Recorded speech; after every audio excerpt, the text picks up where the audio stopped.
ayat-ayat Allah yang tertulis dalam bentuk kalamullah atau ayat-ayat Allah yang terbentang luas di jagat raya, itu semuanya perlu dibaca. Sebagaimana firman Allah, inna fi khalqis samawati wal ard wa ikhtilafil laili la ayatin liulil albab alladzina yadhkuruna Allah qiyaman wa qu'udan wa ala junubihim wa yatafakkaruna fi khalqis samawati wal ard rabbana ma khalaqta hadza batila faqina adzabannar. Assalamualaikum warahmatullahi wabarakatuh. Sobat-sobat semua, saya Refli Harun. Dalam kesempatan ini saya ingin memperkenalkan YouTube Zulkarnain Al Maduri. Ya, jadi Zulkarnain Al Maduri Channel. Banyak kajian tentang sunnah. Mudah-mudahan sobat-sobat semua berkenan untuk mampir ke channel ini ya, untuk kebaikan kita bersama. Wassalamualaikum warahmatullahi wabarakatuh. Innal hamdalillah nahmaduhu wa nasta'inuhu wa nastaghfiruh wa na'udzu billahi min sururi anfusina wa min sayyiati a'malina. Man yahdihillahu fala mudilla lahu wa man yudlil fala hadiya lahu. أشهد أن لا إله إلا الله وحده لا شريك له وأشهد أن محمدا عبده ورسوله لا نبي بعده. اللهم صل على محمد وعلى آل محمد كما صليت على آل إبراهيم وبارك على محمد وعلى آل محمد كما باركت على آل إبراهيم إنك حميد مجيد. اتقوا الله اتقوا الله اتقوا الله حق تقاته ولا تموتن إلا وأنتم مسلمون. يا أيها الناس اتقوا ربكم الذي خلقكم من نفس واحدة وخلق منها زوجها وبث منهما رجالا كثيرا ونساء واتقوا الله الذي تساءلون به والأرحام إن الله كان عليكم رقيبا.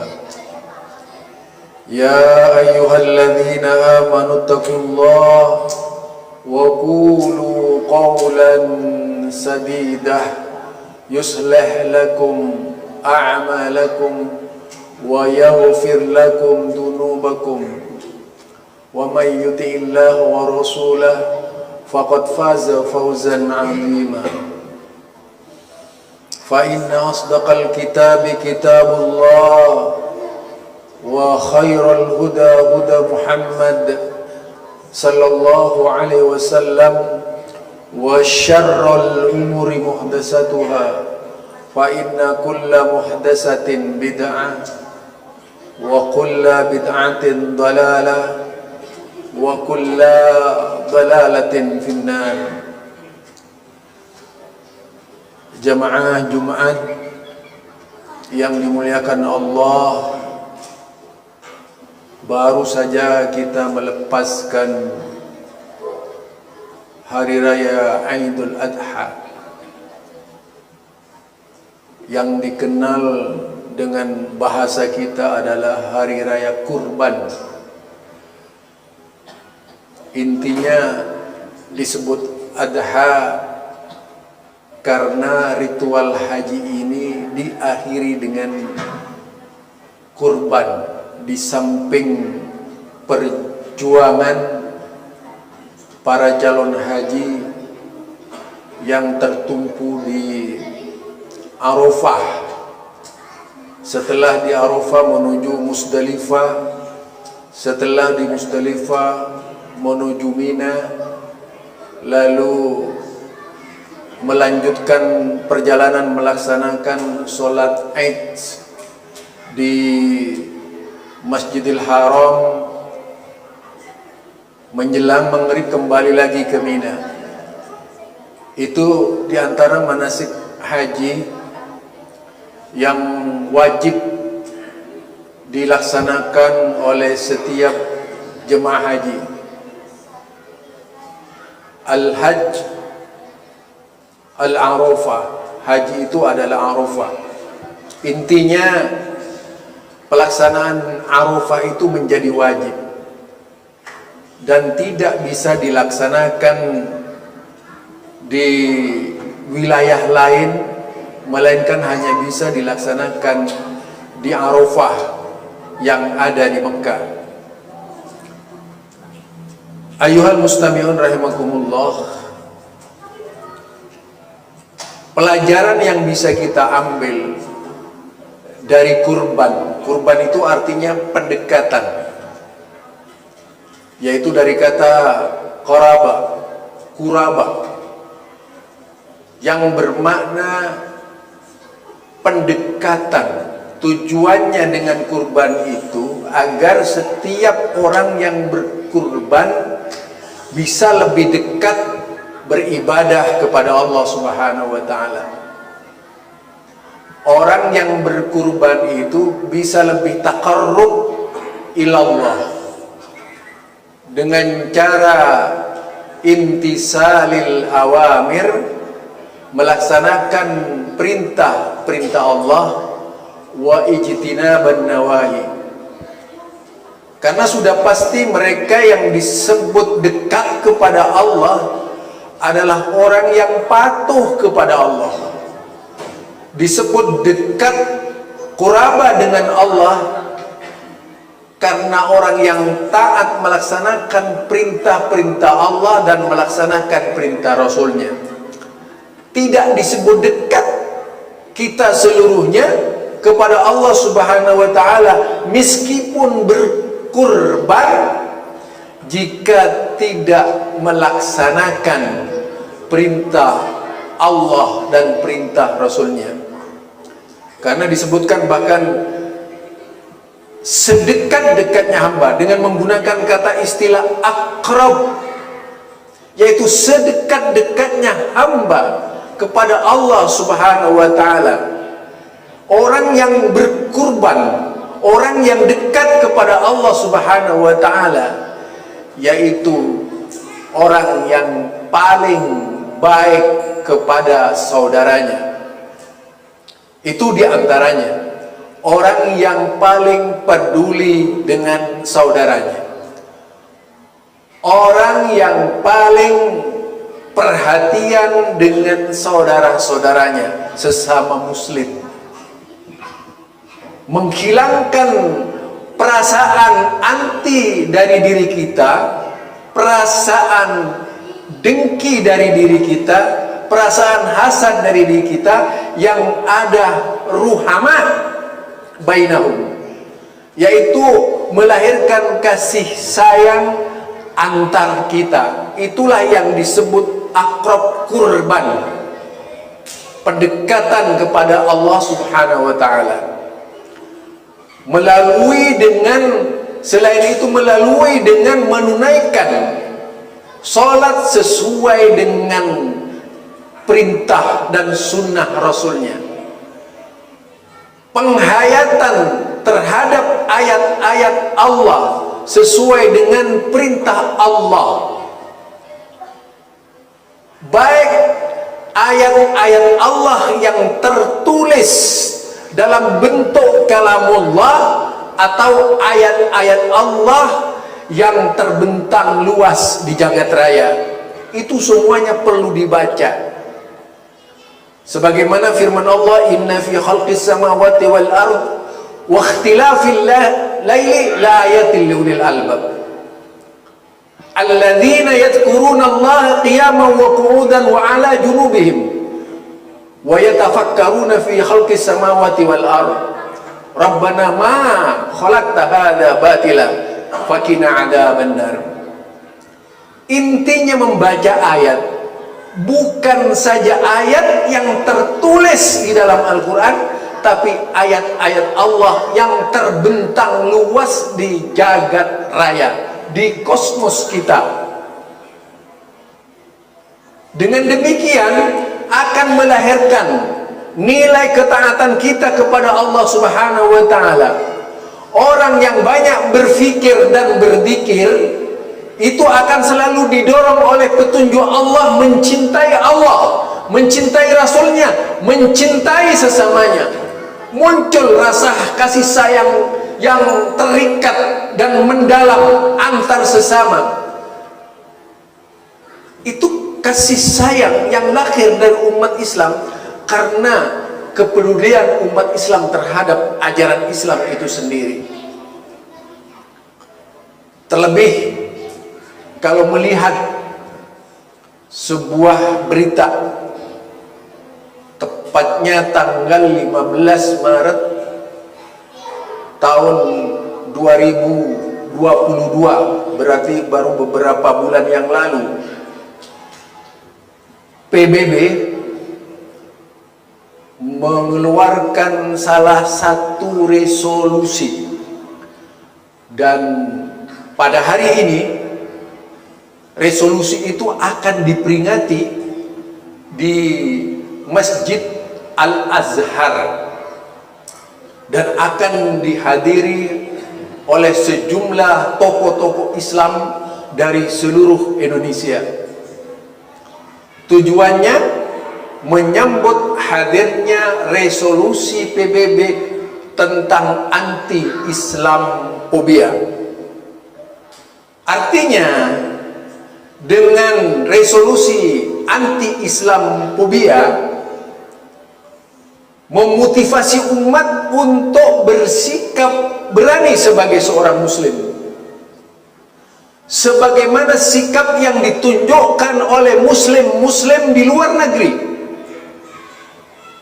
Bahkan di kota Pamansam, Amerika Serikat, mereka menunjukkan identitasnya sebagai seorang muslim, bahkan dengan kualitas kepedulian yang tinggi antar sesama muslim, hingga dijaga persaudaraan muslim ini oleh orang-orang luar Islam yang juga tertarik dengan sikap saudara-saudara kita yang ada di Amerika tersebut.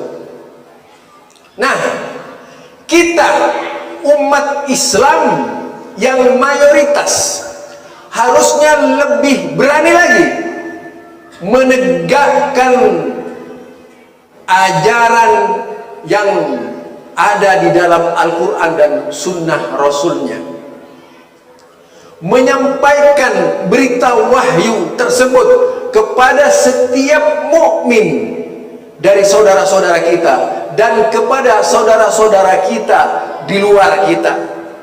Tujuannya bahwa yang kita kenal itu hanya Allah sebagai agama tauhid, yang tidak saja menjadi Tuhan kita, tetapi menjadi Tuhan orang-orang di luar kita. Itu yang harus ditunjukkan. Sedangkan dari resolusi PBB ini yang disebut dengan anti-Islamophobia, karena banyaknya umat Islam, bukan saja orang luar Islam, tapi banyaknya umat Islam yang tidak berani menyatakan bahwa dirinya muslim, yang tidak berani menyatakan bahwa mereka punya Al-Quran, yang tidak berani menyatakan bahwa mereka punya sunnah. Bahkan ada usaha menggiring kita seluruhnya lepas dari Islam yang menjadi warisan dari Rasulullah SAW kepada Islam formatnya yang dibuat oleh kita. Tentu itu adalah Islam yang tidak benar, karena Islam yang benar itu adalah Islam yang datang dari Rasulullah sallallahu alaihi wasallam. Adalah Islam yang diteladankan oleh baginda Rasulullah kepada kita. Kalau perlu kita merumuskan kembali kejayaan Islam di masa lalu, bagaimana kejayaan Islam di masa lalu itu bisa diraih oleh umat Islam? Apa rahasia di balik keberhasilan Rasulullah dan para sahabatnya menegakkan Islam? Sementara kita dengan mayoritas Islam menjadi orang yang fobia, orang yang takut menegakkan dan menyuarakan Islam. Apa penyebabnya? Yang pertama, terkait dengan tauhid. Karena tauhid ini mendasari keislaman kita, mendasari keimanan kita. Bagaimana seharusnya kita menyerap ajaran tauhid itu, kemudian diwujudkan dalam kehidupan kita, sehingga kita benar-benar menjadi seorang mauhidin, orang yang bertauhid, yang layaknya persis sebagaimana umat-umat yang bertauhid di zaman Rasulullah sallallahu alaihi wasallam. Tentunya dengan mendalami ajaran-ajaran tauhid yang diajarkan oleh Rasulullah sallallahu alaihi wasallam. Tauhid yang dinikmati oleh para sahabat, tauhid yang dinikmati oleh para tabi'in, tauhid yang dilaksanakan oleh tabi'ut tabi'in. Demikian hebatnya tauhid mereka, sehingga mampu menjadikan Islam sebagai sebuah peradaban. Sementara kita dengan mayoritas yang ada tidak mampu berbuat apa-apa, bahkan seolah-olah nyali kita dicabut oleh Allah Subhanahu wa ta'ala dari hati kita untuk menegakkan Islam. Yusikal umam, kata Rasulullah sallallahu alaihi wasallam, hampir saja umat-umat antada alaikum, yaitu merebut kalian, mengerumuni kalian, kama tada akalata ila qus'atiha, sebagaimana mereka merebut makanan dari pinggirnya. Semua umat memperhatikan kita. Umat di luar sana ingin merebut kita. Kita dijadikan sebagai objek dari sebuah permainan politik, permainan ekonomi, dan seluruhnya, dan kita yang menjadi korban. Sementara kita tidak punya konsep hidup yang sebenarnya sesuai dengan kualitas kita sebagai muslim. Ini kalau kita kembali dan mengacu kepada masa Rasulullah sallallahu alaihi wasallam, dikatakan, wa min qillatin nahnu yauma idin ya Rasulullah, apakah jumlah kita ketika itu sedikit ya Rasulullah? La, bal antum katsirun. Tidak, kalian ketika itu adalah mayoritas, jumlahnya banyak, melebihi agama-agama lain, tapi kalian tidak bisa berbuat apa-apa. Kalian, kata Rasulullah, seperti al-ghusa,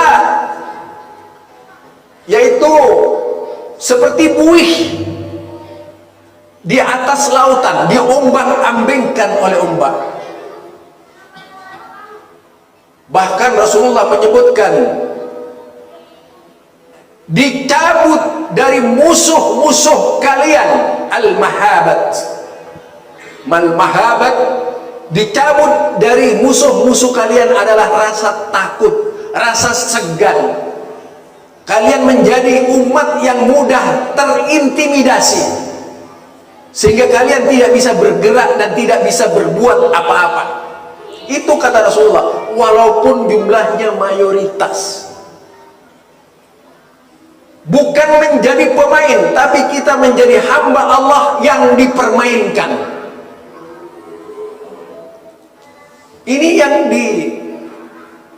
dikabarkan oleh wahyu yang berupa ucapan atau sabda Rasulullah sallallahu alaihi wasallam.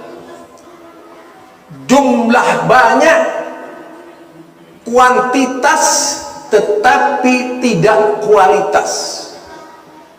Bila dibandingkan dengan hanya beberapa orang di zaman Rasulullah sallallahu alaihi wasallam, mulai dari kelompok kecil yang bernama keluarga Rasulullah sallallahu alaihi wasallam, mampu menjadi umat yang besar dan bahkan menguasai dunia hampir, yaitu lebih setengah abad.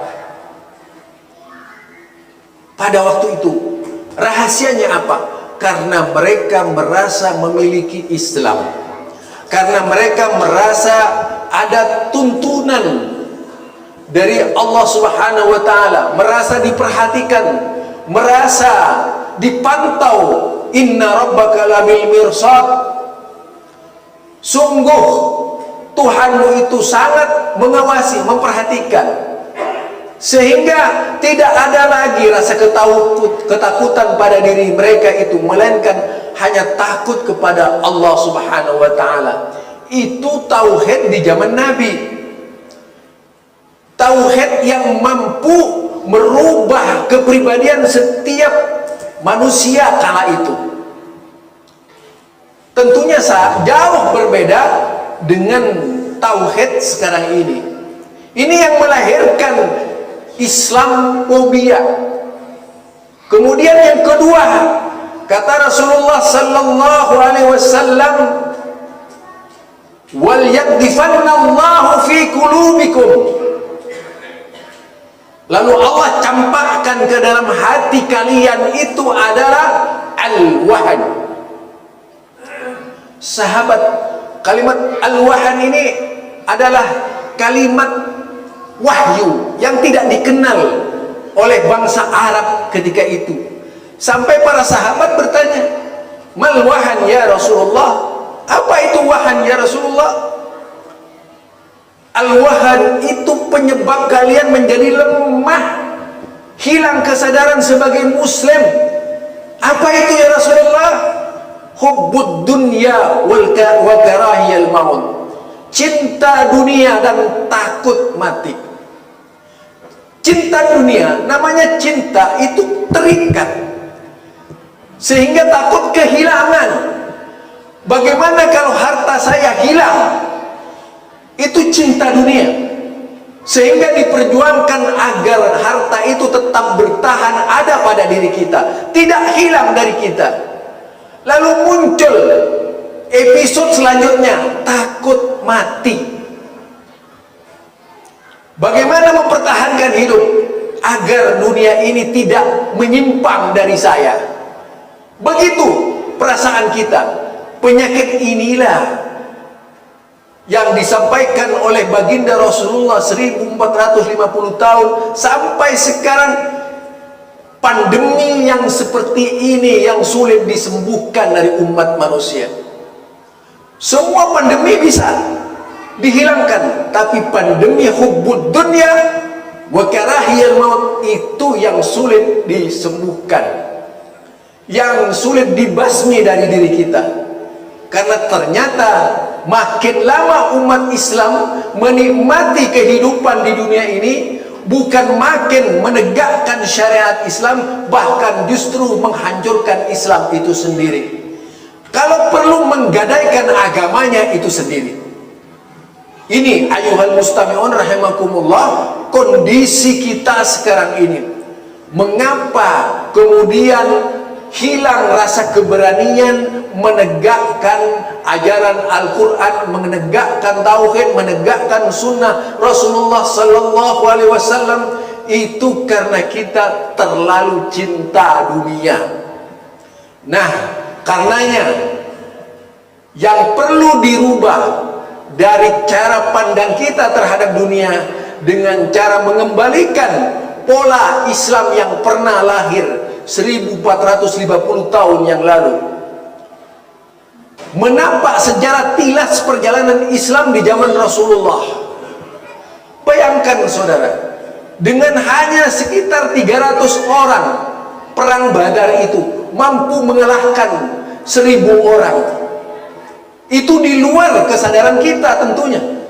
Karena apa?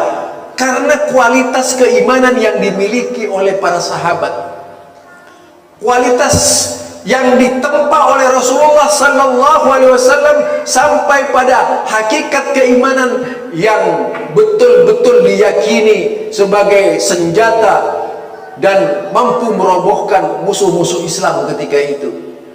Dan ini bisa kita kembalikan, bisa kita raih dengan merubah formasi. Bagaimana umat Islam ini lebih kuat akidahnya, bagaimana umat Islam lebih kuat amalia sunnahnya. Dengan cara seperti itu, insya Allah akan bisa merubah cara pandang umat Islam terhadap dunia. Akan lahir umat-umat yang baik, dermawan dan sebagainya. Tidak sulit mencari dana untuk gerakan-gerakan Islam. Dan insya Allah yang akan dilaksanakan nanti itu adalah deklarasi gerakan anti-Islamofobia.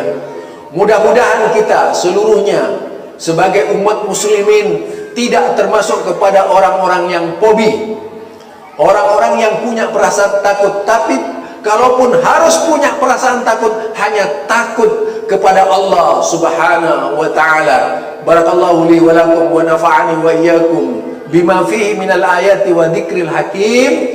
Aqulu qawli hadza wa astaghfir innallaha ghafurur rahim.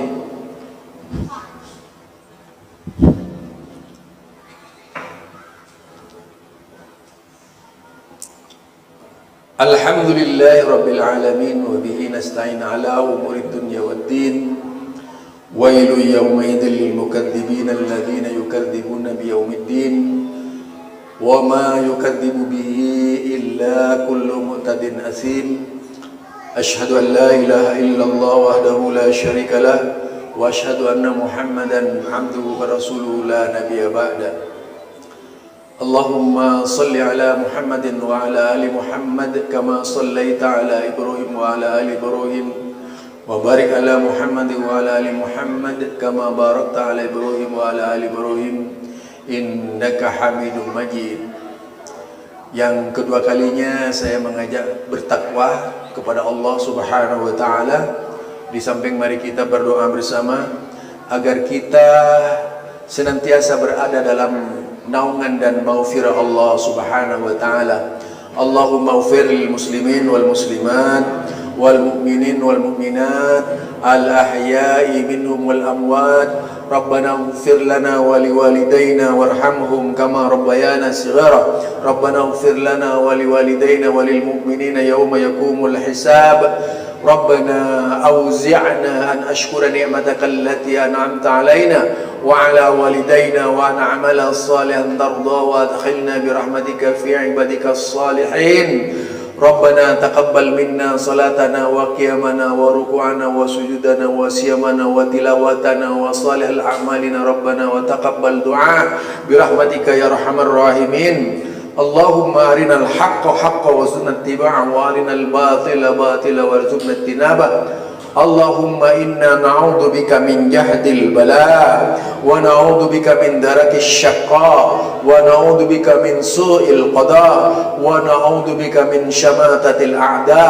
Allahumma inna nas'aluka 'aisas su'ada wa nuzulas suhada wal murakabatal anbiya wan nasra 'alal a'da ya sami'ud du'a ya dzat tawli wal ata. Allahumma a'izzal islam wal muslimin wa ahlikil kafarata wal musyrikin wa dammir a'dana a'daka wa a'dad-din. Rabbana atina fid dunya hasanah wa fil akhirati hasanah wa qina adzaban nar. Rabbana atina fid dunya hasanatan wa fil akhirati hasanatan wa qina adzabannar. Rabbana atina fid dunya hasanatan wa fil akhirati hasanatan wa qina adzabannar. Subhanaka rabbika rabbil izzati amma yasifun wa salamun alal mursalin walhamdulillahi rabbil alamin. Assalamualaikum warahmatullahi wabarakatuh.